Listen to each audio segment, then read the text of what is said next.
It's time for PaleoRadio, only on Secular Media Network.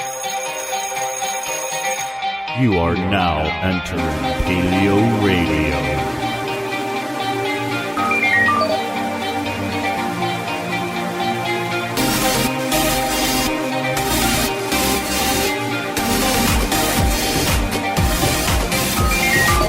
Welcome to PaleoRadio with your hosts Jeremiah-bannister and Joe Elder. What a amazing day to be alive, my friends. I'm the Mad Viking of Grand Rapids, Jeremiah-bannister. And I am Joe Elder. And we are accompanied, actually, Joe, we're accompanied today here at PaleoRadio by a good friend of ours. And we were wondering in the car, actually, on the way here, we were talking, and we were wondering whether or not this is the first time this guy has ever been on AM/FM radio. Officially, as an atheist, yes. I was a long time ago, back when I was like 16 and 17. You were a televangelist, right? You were quite that much. you were a prophet and a wielder of miracles and wonders at 17. Not quite. Almost. Christopher Tanner, he's our good friend. And listen, anyone who is familiar with PaleoRadio, in fact, from day one, because the very first episode of PaleoRadio with Joe and I together was not on radio, in fact. That's right. Yeah, it was on a podcast. It was on a podcast. And that podcast, no, it wasn't even on a podcast. It was on a Google Hangout. No, yeah, the Google and Hangout it was on Atheist Analysis. And yes. We had, I think, in the first episode, because you weren't actually able to make the first episode. You had gotten, you've been up north. I was visiting with my family up north, yep. Yeah, you were visiting with your family, and you couldn't get on. You tried using McDonald's. I mean, you're hardcore. You are seriously a trooper. I drove and tried to get the Wi-Fi from McDonald's and used that. Which it was to no avail, but I tried. Yeah, and so I was there by myself, and I think, Chris, you may have been in that hangout with me. Yes, you texted me and said, "Hey, where's Joe?" And I was like, "I don't know." And you're like, "Hey, can you help fill in real quick? I need some help just running the audio here." And you did. And we talked. I think that was the episode where I talked about that really amazing, urgent breaking news story in York County, Pennsylvania, about the ghost. Yes. About the ghost and the lady who checks with her phone to make sure there's no orbs in the stairway, and that's how she determines whether I sleep upstairs or downstairs at night. What a wonderful walk down memory lane. So, but Chris has been here with us from the beginning. Are you the creator of cellar-door-skeptics? For the most part, yeah. I mean, I have a co-creator, Mr. Chris Hanna, that also is kind of the spearhead of this as well. Yeah, and so you and Chris Hanna, of course, he's not able to make it. The guy is literally a workhorse. Yeah, he is a workaholic. I've never seen anybody work quite like him. All the time. I mean, he's totally working. So he couldn't make it. Totally bummed, but he's making some serious bank, and that's really important. So we're really excited to have everybody. Listen, we have amazing topics for you today. In fact, we've even got so many amazing topics that we might not get to all of them. We have some in reserve here. But if you would like at any point to call the show, you can by dialing 616-656-1680. One more time, that's 616-656-1680. 1680. Yeah, and the topics we have are really interesting. What we did is we decided that Jeremiah would get a topic, Chris would get a topic, I would too, and we'd all put them together and see what we come up with. The very first one we have is my article, which is Spiritual Mind, What Religious Experience Looks Like in the Brain. And this is from livescience.com. It was a really interesting article. Totally awesome article, actually. I wish it was longer. I wish it had more hyperlinks in it. Yeah, I do too. And that's actually kind of going to be part of the discussion in the next segment. Social media is killing discourse because it's too much like TV. And, I got to give a shout out. This article was sent to me, and it's an MIT article, by the way. I thought that was especially cool. Might be one of our first times mentioning MIT, but it was sent to me by our good friend Paul Geluso. Amazing guy. You should check out his stuff. He should write a book. Amazing author. Yeah. Amazing writer. Absolutely. He's a very creative person and good friend of ours. And then we have Tanner's articles. You've got 2 of them for us, correct? Yeah, we have 2 of them that kind of interlink together. One is from Vox and one is from Slate. And the first one talks about bias of peer-reviewed scientific articles, while the other one kind of talks about how nonsense articles are actually coming into play into the scientific journal realm. Yeah, so it's putting the peer review system to task, that's for sure. Yes. Right? So, yeah, we've got a great lineup of articles. We've got a great setup here. Why don't we just jump into the first one? Again, this is Spiritual Mind, What Religious Experience Looks Like in the Brain. This is by Rachel Rettner, and again out of Live Science. People who have had a, quote, religious experience often report feeling joy, peace, and warmth. And new research has found that during these experiences, certain reward centers of the brain are activated. Well, that's not a very big surprise, right? No, right. Daniel Dennett talked about that in, Breaking the Spell. Yes. Yes. Yeah. Yep. Yeah. Well, and we have to think, too, and this is what we want to do is kind of expound on this anyways. But the first thing is that even though these feelings of elation are real, people do experience them, their causes are very natural as well. Where it comes from is the center of control in your whole entire body, which is the brain. So this is just a study that kind of backs up the understanding that all the feelings you have, the emotions that you have, they do come from somewhere, and it comes from the internal center of the thing that moves your body. Well, right? that's it's just what that you simple. can see, Joe. Yes. That's just what you can see. It's actually, that's only a proximate starting point. The ultimate starting point is the spirit. Yes. That's very true. Yes. It's in the literature. It's in the literature. To quote Ken Ham, there's a book that they have that you can read that talks That's about right. that, right? So going back to the article, which has some real study in it, the study found that among devoutly religious people, spiritual feelings activate the same areas of the brain as other rewarding and pleasurable experiences, like love, sex, and drugs. So it's that's fascinating, interesting. right? So wait a second. That would be kind of mind-altering. A little bit. A little bit mind-altering. And I mean, maybe religion's a mind-altering drug that people should stay away from. Maybe it is. Yeah. I mean, people get unique feelings from it, that's for sure. But, yeah. I thought it was interesting, though, to say that it's the same rewarding centers that you have with the same feelings and stuff to do with love. Yeah, they talk about it as an oxytocin hormone inside of the brain, and that's kind of what causes the feel-good sex and when you have the feel-good feeling when you have sex. And that's kind of the same thing. So they talk about it in the study. I found the actual study from Taylor and Francis online, and it's called Reward, and I'm going to butcher the words just like I do on my podcast. That's all right. The salience and attentional networks are activated by religious experience in devout Mormons. And that's the actual name of the study, and we can post links in the description if you would like. Yeah, we certainly will. In the study, the researchers analyzed the brains of 19 devout Mormons in their 20s and 30s who had completed 1.5 or 2 years of missionary service for the Mormon Church. The participants spent an hour in a brain scanner and then were shown quotes and videos meant to evoke spiritual feelings. For example, participants were shown passages from the Book of Mormon, as well as videos produced by the Mormon Church. They were also asked to pray in the scanner for 6 minutes. At several points during the session, participants were asked, "Are you feeling the Spirit?" This is a phrase used in the Mormon Church to refer to feelings of religious joy. And the responses ranged from not feeling it to very strongly feeling it. The results had shown that feeling the Spirit, quote-unquote, was linked to the activation of the nucleus accumbens, a brain region involved in processing feelings and reward. Mm-hmm. So, yet again, the feelings of reward, spiritual connectedness, very closely linked with all our other feelings of pleasure, which, surprise, surprise. I wonder, and I don't know off the top of my head, but if you go and you check out studies that have been done with politics and showing people images, political images that get the reward centers going and make them feel good, if it's the same areas. Yes. Well, and that's also kind of what they're saying too, is that it's basic reward centers of the brain that get fired. Now, when people say, well, that's not a surprise at all, there's nothing special to that.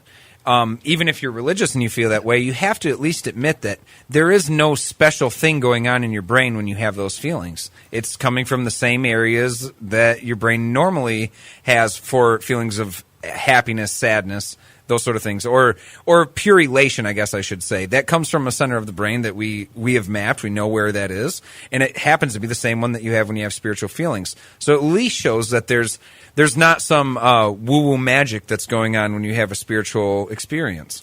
Well, I have a little bit of a quick story here. So when I was back in my religious days, back when I was 16, 17 years old, I was in high school. I had a friend who had committed suicide about a week before I went on this retreat. And when I went on this retreat, I happened to mention it during prayer time, and the pastor got all the kids around, and we all held hands. And as we're holding hands, we prayed to Jesus that he would fill our lives and take away all the pain, right? And as I did that, I had this amazing, feeling like you just feel the euphoria come up, and I had never had that experience before. Being a Christian, we didn't drink, we didn't do drugs. I did smoke cigarettes, but you don't get off on that. Sure. But the big thing came is when I was 19 years old, first time I ever smoked pot, like actually good pot. All of a sudden, holy crap, I got the same experience. And I put two and two together and said, well, now where do we go from here? How do we find the research to say what it is versus what it is not? And I think this article, and if you go into the actual study, they talk about that. They talk about social, cultural features and heterogeneises for both individuals within religious communities and across faith traditions. And what they want to talk about is there a connection between the two, right? Can you show that the Mormons are the same as the Jewish religion, is the same as the Christians? And if they are, if that's the same case and they're all coming from the same centers, then in reality we can make at least a soft correlation to that. Yeah. Does it kind of back up the whole claim that people can be high on Jesus? Yes. Absolutely. Yeah, because what's that one guy on YouTube, man? Oh. I mean, he's way out there. I forget the guy's name, but I mean, he's got the all one him that and his smacks buddies. people with jackets and such. Well, this guy sits there and he has his hands like he's smoking one of those marijuana cigarettes, and it looks like he's doing it. And him and his friends are getting high on the Holy Ghost, and they make these videos where they're just laughing hysterically and rolling around. You bring up a good point, though, Chris, is that feeling of elation that people have. I've also experienced that when I was a young believer in those groups. But you have to understand it, too, and like you're saying, those are such unique settings, and they're focused on those sort of things that you can have those without having a spiritual, without having a deity mentioned in the entire experience. It just so happens that because of the setting you're in, it's heavily invoked with these feelings of that there is a God there, and the God's watching you right now, and we can all feel it and all of that. But really, I had those same feelings, that same feeling of elation when I'd be with my football team getting ready to play before a game, and we were getting all pumped up, pushing each other in the pile, right? That's the same feelings, the adrenaline rush. And there's just something to say that it's not a natural thing, or it is a very natural thing. It's a very natural, normal thing to have those feelings, and it's not coming from somewhere that's outside of our body. I think people who are familiar with the program and have been listening to us for a minute or two will recognize stuff like this, and I'm quoting from the article, quote, spiritual feelings were also linked with activation of a region called the medial prefrontal cortex, which is thought to be involved in the judgment and moral reasoning areas of the brain, as well as activation of brain regions linked with increased attention and alertness. Yes. And so, yeah. Isn't that something? So, we can expound on this after the break as well. We're going to continue talking about it. The Live Science article, Spiritual Mind, what a religious experience looks like in the brain. And like you said, moral reasoning, that has a huge thing to do with it. How do we get to these conclusions? We're going to talk about it more. Stick around, folks. We'll be right back. Paleo Radio. Love Paleo Radio? Join the club. Support our work by visiting patreon.com/Paleo Radio today.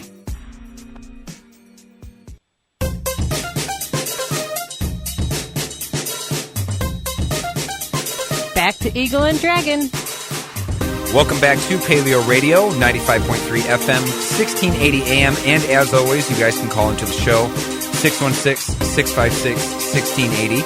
Jeremiah, you were doing a lot of work this past week. I was, man. I was doing a whole bunch of amazing things, and actually, after our show on Saturday, I had a board meeting on Sunday with Center for Inquiry, and the discussion came up about the solstice dinner, and they have one here in Grand Rapids every December, and they also have one in Detroit as well. And these are big events within the Center for Inquiry and secular community in the area. It's one of the bigger events of the year for the people. And they have asked if I would be willing to be the keynote speaker at both of those events, and that the topic would be CFI and Team Tiny Dancer, a solstice story. And so it's kind of a solstice for all seasons type of thing and what we can learn. So it's going to be really awesome, and I'm super pumped about this. Yeah, this opportunity. I'm really excited. Chris, are you planning on coming to that? We are. The wife and I got tickets last Wednesday. So. Awesome. I'm going to be looking to get my tickets as well. It is going to be a lot of fun. And do you know where it's going to be hosted at this year? Well, I know that the one in Grand Rapids, that's going to be at the Women's City Club again. Great. And the one in Detroit, I'm not entirely sure. I'll post more information about that. In fact, we can post that at PaleoRadio, Facebook.com/PaleoRadio. And speaking of Facebook, I got to say this, guys. I got a message about our last segment here. And it's from a friend of ours in Colorado. Yes. Good old John. And he said, talking about the elations that Mormons experience and are you feeling the Spirit and things like that, he said, those elations are not found within the whole of Christianity or religion. To be fair, those feelings only happen to a few segments of the faith. So I find the article to not be accurate to full religious feelings. I would be interested in hearing an atheist who did not come from a charismatic religious upbringing. But speaking of me, yes. But I would say this. I would say there's no that is one thing even mentioned in the article is that there's going to be a lot more studies that would be necessary to really get a full understanding of this. But I think we are at a point in studies where we can at least say with a lot of confidence that to date, no studies have really placed these religious experiences in any special part of the brain. Ever. That does anything other than what you kind of assume that it would be doing. There haven't been many anomalies when you study the brain scans of religious people as opposed to other people that aren't religious. So, I mean, the point of a lot of people say that there's things that are happening outside them that are making them feel that way. And the evidence shows that it goes, in fact, in the opposite direction. It's from the inside out and not outside in. We have sensory information that we take in, but how we develop that inside our brain and replicate that back to get our view of the world, that's how the system works. And if you're religious, there isn't a unique area that you're seeing. Now, I like John's point. It is a really interesting one about that it's only a small segment of people in religious faiths that have that experience. But also it is to say that says that even people that don't have the experience at all, that's not divine, and not having the experience at all doesn't necessarily help the argument that it's true.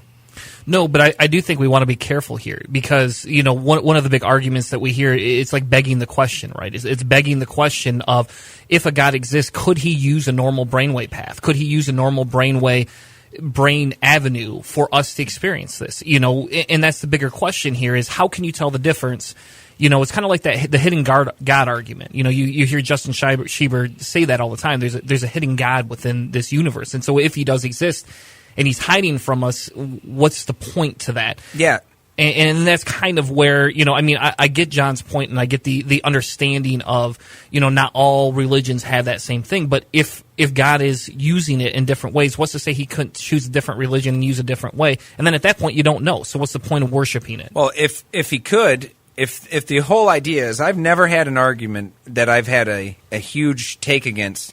If somebody says that they think that the God that is there is in everything, they say it's a God of everything. He doesn't really, you know, he doesn't butter one side of your bread over the other. He doesn't help you when you cross the street, but he's in everything. Like there's a God in a tree and a God in a rock, and they all have little rock nests or whatever. And I've always said if everything's in something, then it's just as good as nothing.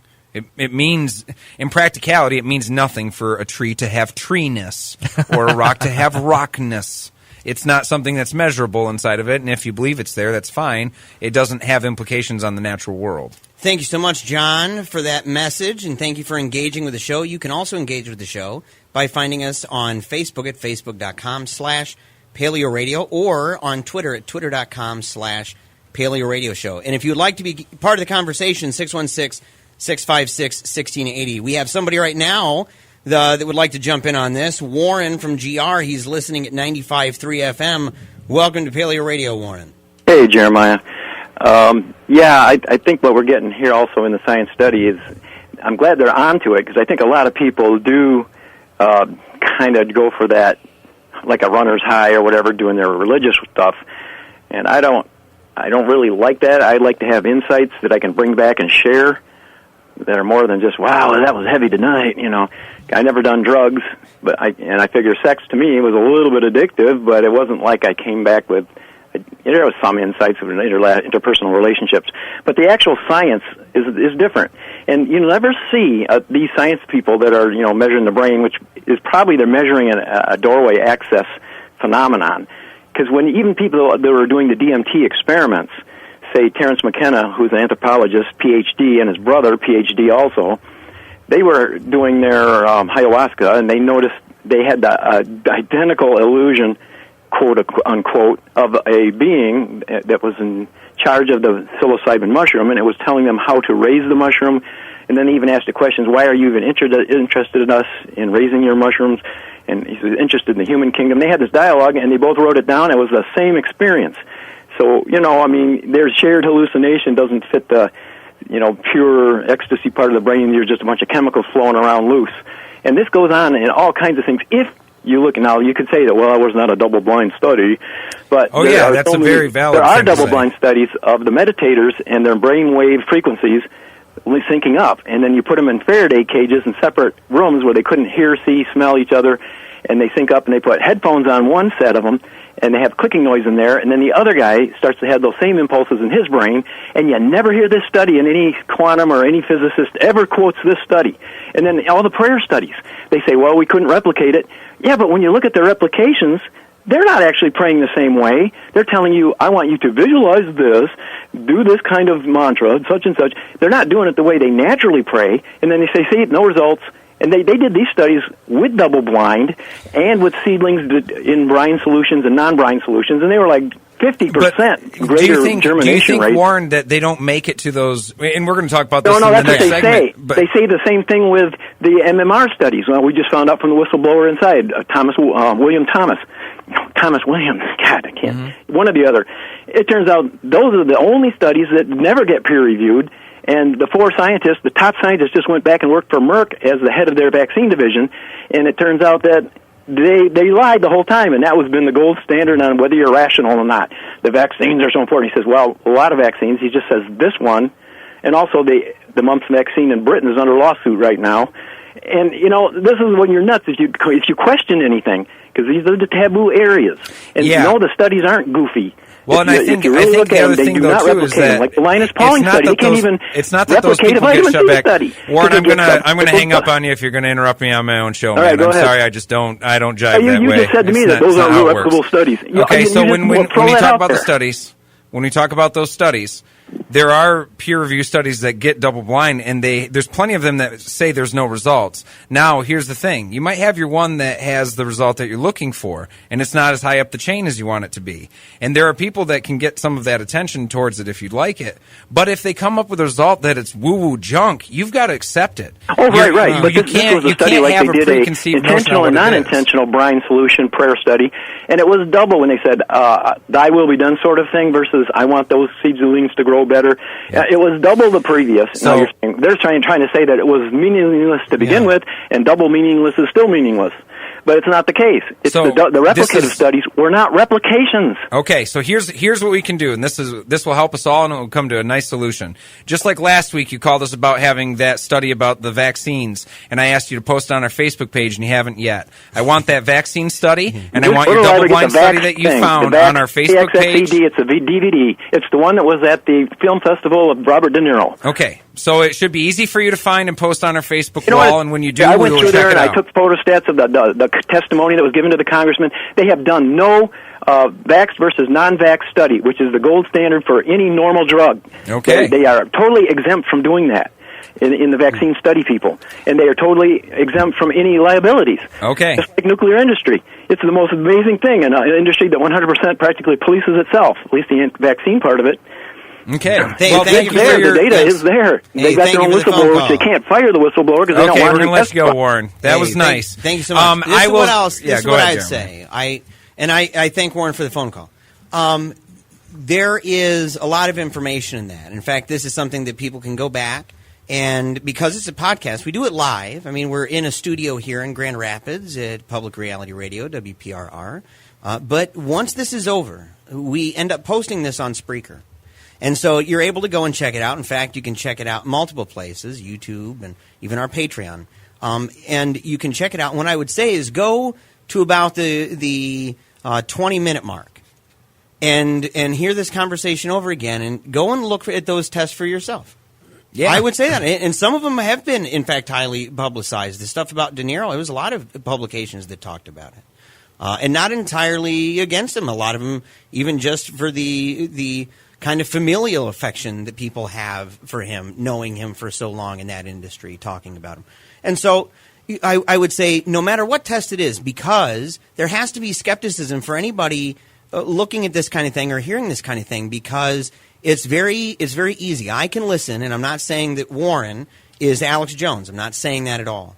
What I am saying is anyone who goes and watches Alex Jones, you're going to hear him say things that would be wrong and that are demonstrably false, but that he can very quickly say in quick bursts, major newspapers have written about this. Major studies have been done. He may even mention some.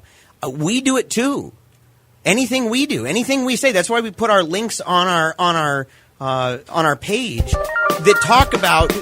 Go to it, check it out, verify it for yourself. If you've got good questions, like Warren brings up a bunch of stuff, make sure you can send it at PaleoRadio@gmail or Facebook.com/PaleoRadio. Stick around, guys. We're going to be talking about social media killing discourse because it's too much like TV. That, along with much others. Stick around.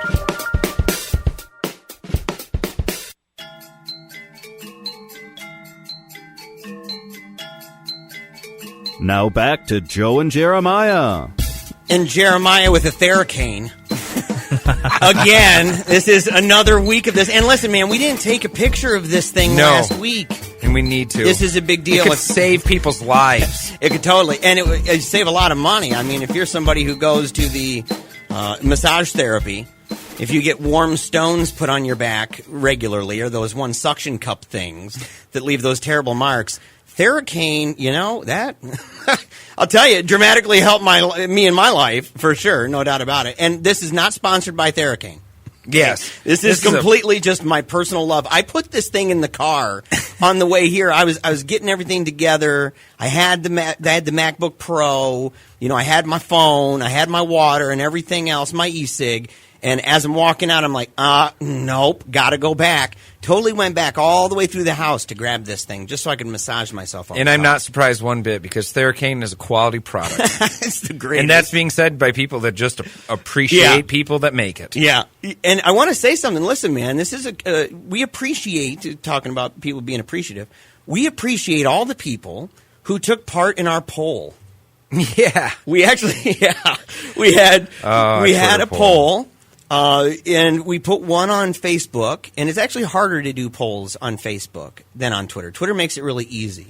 It does. Facebook is kind of like an external app, and you got to go to it and stuff like that.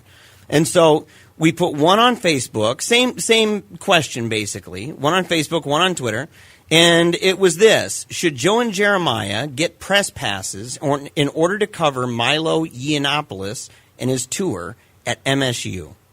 And on Twitter, we had, at least in the numbers for the vote, a 50-50 tie. Okay, so 50% said don't, because it was a yes or no for there. It wasn't the one. It wasn't like Facebook. So it's 50-50 yes, no, right? But we ended up getting someone who didn't want to vote on it because they thought it would look weird. Okay, but they wanted instead to still let us know, and that is somebody who said, I vote that you cover Milo, but I also feel weird about saying that. Mainly, I just want to hear your take. Okay? Interesting. So it puts it 60-40 or whatever. Yeah. However that would play out with the numbers. And then on Facebook, it was a little bit different. Facebook was a scale of 1 to 5. 1 was no way, guys. Milo is the Antichrist, and the other one was yes. Interview the troll queen. And you could go from 1 to 5. And so 1 is no way, 3 is meh, 5 is yeah, definitely go do this. 1 to 3 got 0%. So we didn't have anybody on Facebook that said meh or don't do it. Yep. We had 60% said sounds like a good idea, and 40% said yes, interview the troll queen. Yes. So, hey, we may have to cover it. Plus, we can mention, too, that you and I have varying opinions of Milo. Yes. I'm not a humongous fan, but we would be able to cover it. We'd be able to talk about someone who's coming and making a splash at campus. So, hey, continue to vote on that, folks. We are watching it, and we are going to do it if it goes over. So at this point, it's a little bit in the middle in Twitter, but if you can go on and vote, that would be fantastic. But we have heard you. We are paying attention. We are listening to you. We care about you with everything. All right, now, we have somebody who messaged us, actually, and it kind of inspired me on this score. This article was given to me by my friend Paul, our friend Paul, but there was a mention on Twitter, and it's from Holly Girl's mom. I take personal responsibility for this. Social studies teachers need to do a better job of teaching students how to evaluate information. What it was in response to us talking and tweeting on Twitter at PaleoRadio Show about the need to educate people in media theory and ecology, and saying that's why it's so important. That's why Paleo Radio is really important. That's why you should go to our Patreon and check it out at patreon.com/PaleoRadio. Selfless plug. It is. It's totally selfless, obviously. But you should, because we take this very seriously, especially in an age and in an era where you're seeing the free marketplace of ideas. You're seeing it in a way that you've never seen before. Yes. Because you have this kind of immediate access thing where you can go to Google and you can search the cloud gods. Well, and I also think, too, that when you have a free marketplace of ideas, you have to have rules and structures around it that keep it together. And if the gatekeeping of knowing what's actually bunk or not is faulty, you get bunk media and bunk ideas that make it through the chain. So we have a lot of different things that happen. For instance, when people say, how did we get here, right? When we talk about political discourse and how the country's so divided and things like that, a lot of that has to do with, there's media theory reasons to that. Mm-hmm. There's discourse. There's the mediums we use to communicate with each other and what implications that has on communication itself. This is Marshall McLuhan 101. We're talking about how the value of the medium that you use that has an impact on how you send your messages. That has to do with Facebook. That has to do with visual mediums. And that brings us to the article that you brought up. Yeah, which is social media is killing discourse because it's too much like TV. We need more text and fewer videos and memes in the age of Trump. And this is by Hossein Derakhshan. If I'm not pronouncing it properly, help me out. You can find him at HOD3R as well as at Talking Tags Art. I'm sorry about that. Talking Tags Art. But he's writing for MIT. So he's writing it over at technologyreview.com. And he says this.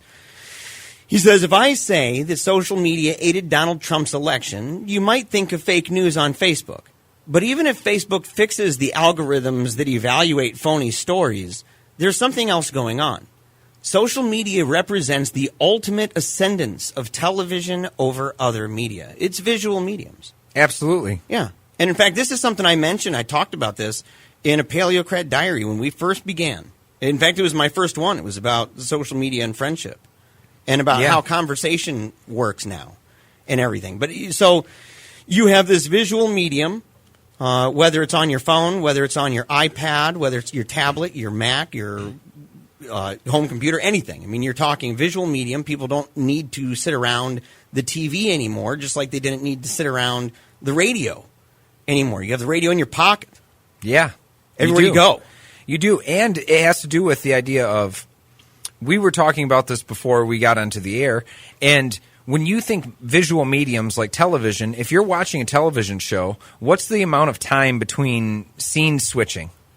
1.5 seconds? Mm-hmm. Isn't that the average? If that. 1.5 seconds before a quick change of scenery, a quick change of the camera angle, that sort of thing.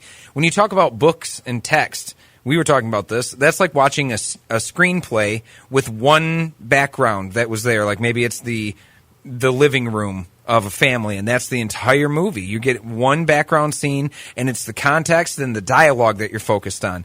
When you get a visual medium, it's not that. It has to do with the quick shots of dopamine to the brain about what you're seeing and how that makes you feel, and you want to find another and another and another, and it's just getting kind of like piece of candy all your way down throughout your discourse. It makes it dangerous.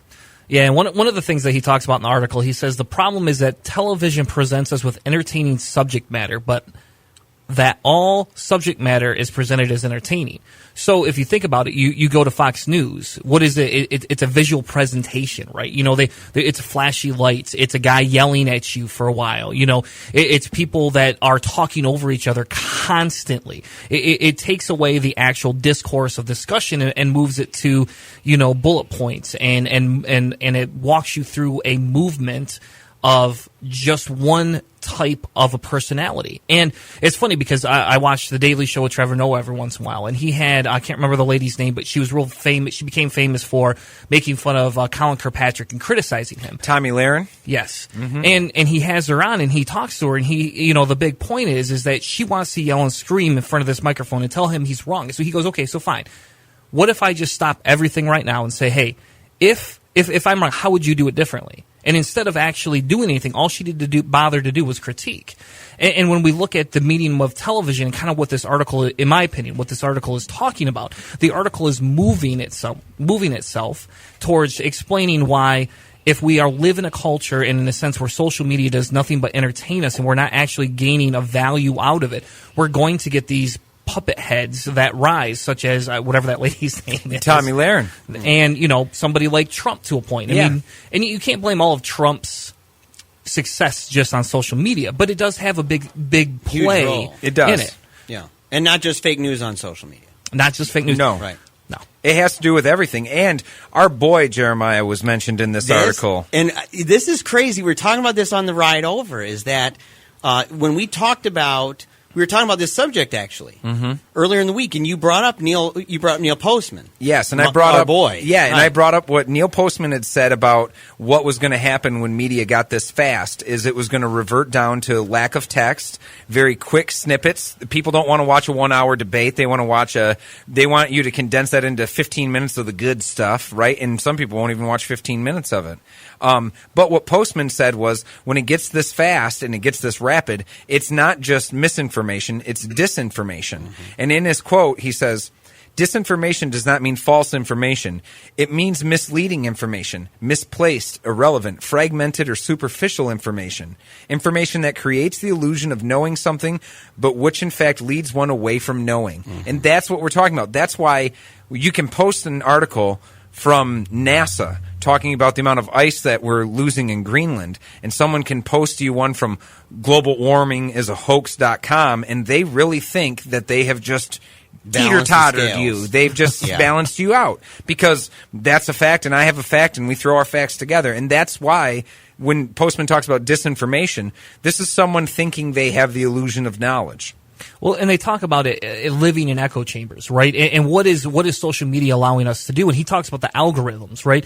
And I think you and I have argued about this before, Jeremiah. You know, whether it's good or bad or indifferent, how can we utilize this? And we've all fallen prey. How do you make, you know, how do you become where your show's more watched, where it's more listened, right? Well, you got to fit within those algorithms. Well, at some point, it's doing a disservice to some of the listeners and some of the readers, because they're getting sucked into small media bites, which sounds more entertaining. I have sex with rhinos, or I like to make love to rhinos, right? You know, I mean, you're getting. I don't know what you're reading, Chris. Yeah. I don't know. No, but what kind of bathroom reading you've got in your house there, man? You move out of town and you go off the deep end.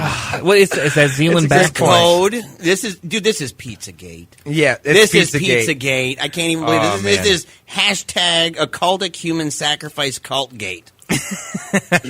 You've taken us down a dangerous path. But I think you've got a great point to that too, where people want to see it. You live in an echo chamber, but you're also dealing with the communication that we're getting goes through an algorithm.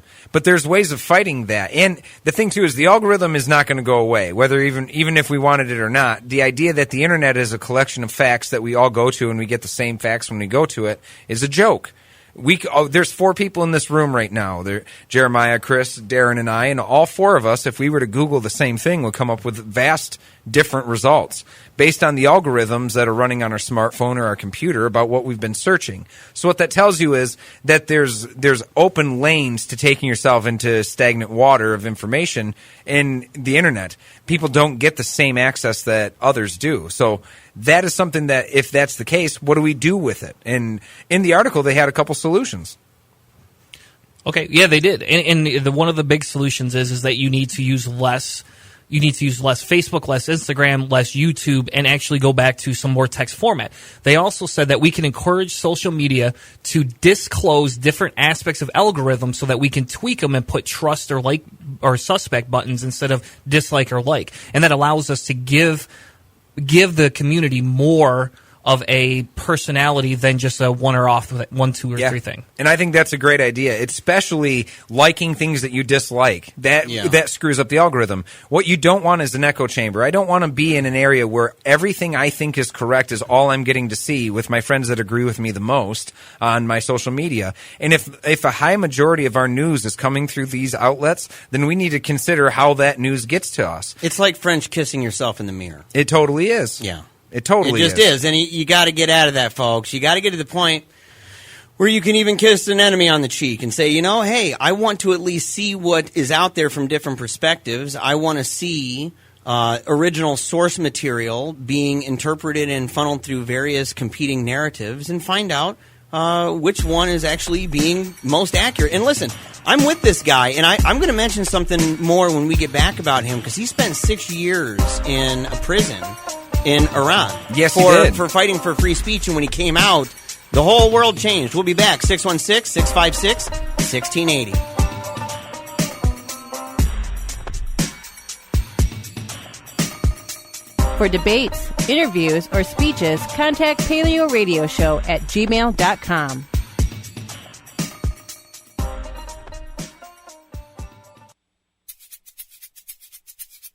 You love to hate 'em, you hate to love 'em. You just can't get enough of 'em, you sick freaks. Paleo Radio's on the air. Thank you guys for staying tuned to Paleo Radio, 95.3 FM, 1680 AM. We're discussing media, social media, news, television, all that jazz. Jeremiah, you wanted to finish up the point? Well, I just wanted to say something, man. And listen, folks, you really got to go check it out. Social media is killing discourse because it's too much like TV. Hussein was imprisoned in Iran for 6 years for activism in defense of an open web. A decentralized, text-centered, abundant with hyperlinks to source material and rich background, nurturing various opinions. It was related to the world of books. That was the world that he was in, and that the internet was in when he ended up going to prison. Yes. But when he got back, he says, then for 6 years I got disconnected.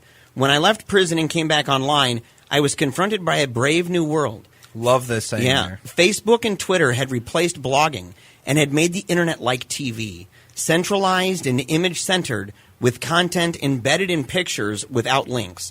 Instead, like TV, it now increasingly entertains us, and even more so than television, it amplifies our existing beliefs and habits. It makes us feel more than think, and it comforts more than challenges. The result is a deeply fragmented society driven by emotions and radicalized by lack of contact and challenge from outside.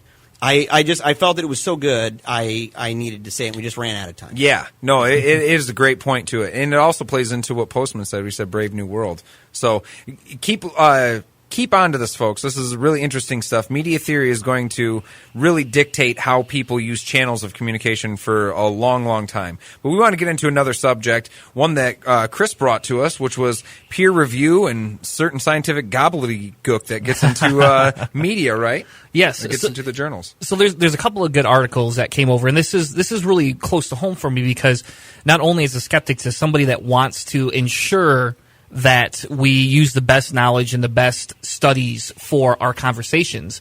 When we do that, if we don't break these down, if we don't look at it and analyze the other side of it, we're not good skeptics, right? So Vox has this article called One Reason Peer Review is Broken, and it's biased in favor of prestigious authors. And they start the article off by saying peer review is critical to the scientific process. Before publications, journals have manuscripts reviewed by scientists who are familiar with the field to safeguard against bad science. But peer review also often fails. Poor studies still make it into prestigious journals. Now, there's a couple of different reasons, in my opinion. We could talk about those in a second, why they do that. One of the big reasons is because they have specific people to review this, right? And now I could tell you from personal experience, you could not put me in front of a thing and try and peer review something because I'm not educated enough. We'll just put it that way. I might be intelligent, but I'm not educated enough to have that conversation. And so that's one of the biggest issues that they talk about and they tackle is that how do you get past that ability to just have specific people who are kind of pigeonholed into that view. So, for example, Jeremiah studied media theory, right? I have not studied media theory. I could do probably less blind studies than he could. But on the opposite side, his bias towards media theory is what he's learned as a culmination over the last, let's just say, 15 years. And that's what they talk about here is they talk about that. They also talk about the biases of the author. And the big thing here with the biases of the author is think about it. If you see a Stephen Hawking, what do you immediately think? You think, oh, hey, we know this guy. He's done a lot of good research. So your human element comes into play in the scientific research here, and it's peer-reviewed studies. Yeah, absolutely. And even what was it, 3 years ago, there were a couple Nobel-winning scientists that said to boycott top journals because that the system wasn't working correctly, and it seemed like some of these journals that had been taken over by editorial boards of newspapers, by the way, like Nature, the Scientific Nature Journal. They were looking for more newsworthy things. They're looking for kind of soundbitey, catchy title type science to put through, which was something that he vehemently disagreed with and said we need to boycott the journal. So it plays into what you're saying, where there's definitely things slipping through the cracks, right? And it's sneaky too. They were saying in some conditions, because they gave. In this study by JAMA, J-A-M-A, they gave a team of orthopedic researchers, they reached out to peer reviewers of clinical orthopedics and related research, a prominent journal in the field. Over the course of a year, the 119 reviewers who participated in the study randomly received article manuscripts to review. All the manuscripts were the same and contained a few errors, save for a critical difference. In some conditions, the reviewers were told the names of the study authors, who were prominent researchers at prestigious institutions. In others, they were not. So it was kind of sneaky how they did it. They gave them all the same stuff, these 119 people. They gave them the same manuscripts to review.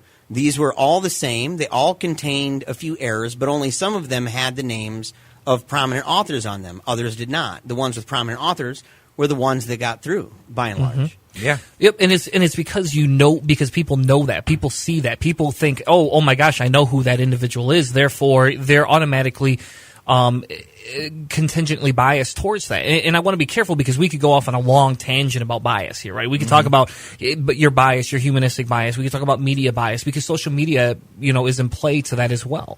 But we have to be very careful because without going down that tangent and just looking here at these specific articles, the other issue with the Slate article that we could talk about now, they talk a lot about how these fake articles are getting through.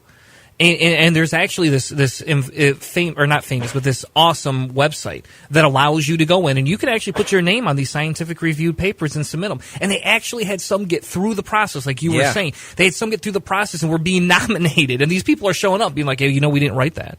Right? Yeah. Can you believe that? That's insane. And when you sit there, those are the arguments that we got to figure out how to fix. How do we fix this faster? Because without fixing it, the first thing that's going to happen here is that we're going to get accused by creationists and saying, hey, we've got faith in science. Well, no longer are we able to actually be able to do this. It has to be a faith-based thing that we're believing. We've only got a couple minutes for this call, but we want to take it. It's Mike in GR. He's listening on the phone app.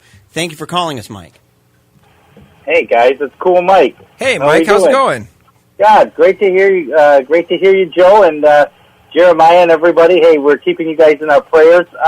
What you just said really ring a bell here is that one of the reasons newspaper subscriptions are falling flat, all media outlets are really getting their media from a central location. I think if we go back, it was probably a year or so ago, Joe, during Southpaws, didn't you guys play a recording where basically almost everyone in the media repeated word for word on a press release where everyone, like 200 people in the media, whether it's television or in print, all said the exact same quote. Yes, it was a Conan O'Brien video when he had a gay marriage on his show, and the main news outlets, like what would be your Wood TV stations, that sort of thing, played Colin O'Brien pushes the envelope when, and that was played over and over. We had 2 minutes worth of different media outlets playing that same exact sentence. Yes. And as you were speaking, I was in the library, so I Googled 3 different computers, and you were so right. Everything was so different on the very same words, very same topic, 3 different directions. So in other words, one car was headed south on 131, the other was headed east on 196, and God knows where the other car was headed. Yeah. I'll let you guys go and finish up the show. Hey, great job today, guys. Thank you for calling, Mike. Yeah. We appreciate it. So as we're closing the hour out here, we only got a few minutes left. One of the things we got to talk about is how do we fix this, right? We could talk about the problems, and I complained a little bit about that, a couple minutes ago. You could complain about the problems, but if you're not willing to be part of the solution, at some point we can't all just complain. So the article we have both the articles give us solutions. The one is called double-blind peer-reviewed studies, and they say we know scientists may make biased decisions based on unconscious stereotyping. And so rather than judging a paper by the gender, ethnicity, country, or institutional status of the author, which I believe happens all the time, it should be judged on a quality independent basis. The other solution that they write is that we should force upon even reputable authors of scientific magazines to stop linking all their spam. So if they want, what they're doing is they're using that algorithm that we talked about a little bit earlier, and they're adding 100 different bloody links to these different things here to make them look more important, to make them look more intelligent. Not saying cellar-door-skeptics hasn't done that, because we are the show with the links, but they talk about that in a peer-reviewed atmosphere. You don't want that. Yeah.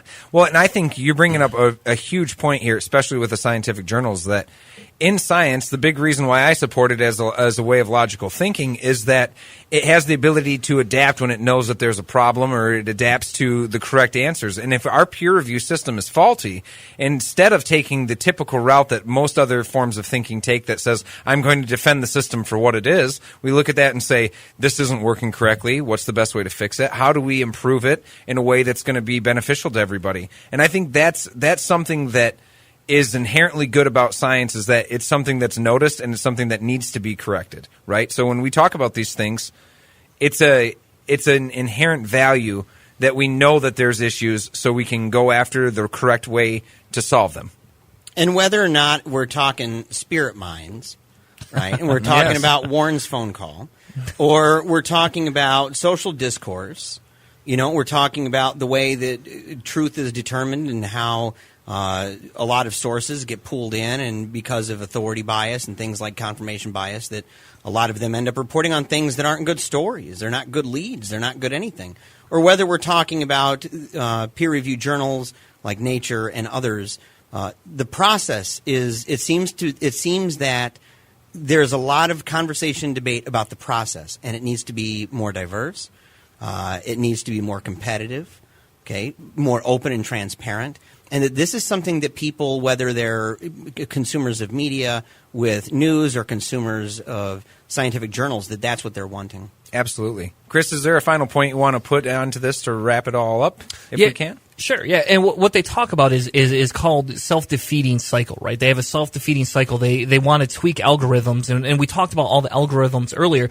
And the problem here is if we don't fix these peer-reviewed things, we're just going to dive into the merch, and we're going to get stuck dealing with the Warrens, who are going to claim that we're false because we believe in a faith versus an actual scientific thing. And I think our goal as a community should be to strive for that. Yeah, great point. It was awesome, man. You did a fantastic job, by the way. Christopher Tanner. Going to give him a clap here in the studio. Chris, you did a fantastic job. Yeah, thank you for coming aboard, man. Yeah. We appreciate it. Well, we're out of time, but Joe, you have something awesome. Let our listeners know. Yeah, I am going to be going to Flint with my good friend Randall Martin. We're going to be doing a stand-up set. I'll have 10 solid minutes there. Hopefully I can get a video to send you guys. That's going to be this Sunday at 9 o'clock. We'll be posting more details on the clubs and everything that we'll be at, but tons of fun.